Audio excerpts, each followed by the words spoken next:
Viral video haru pemuda saat tahu lolos seleksi nasional masuk perguruan tinggi negeri SNMPTN 2021.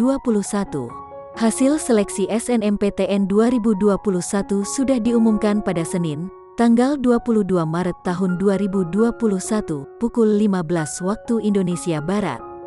Video unggahan dari akun TikTok @its.dipa telah ditonton 5,5 juta kali. Dalam video itu, terlihat seorang pemuda tengah mengecek hasil kelolosan SNMPTN 2021. Ia sangat terkejut saat tahu dirinya dinyatakan lolos SNMPTN. Pemuda itu langsung memanggil sang ibu untuk melihat hasil tersebut.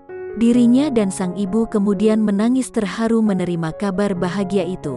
Saat dikonfirmasi oleh Tribun News, pemuda yang dinyatakan lolos SNMPTN 2021 itu bernama Komang Diva Mas Nugraha, 17, dari Mataram, NTB.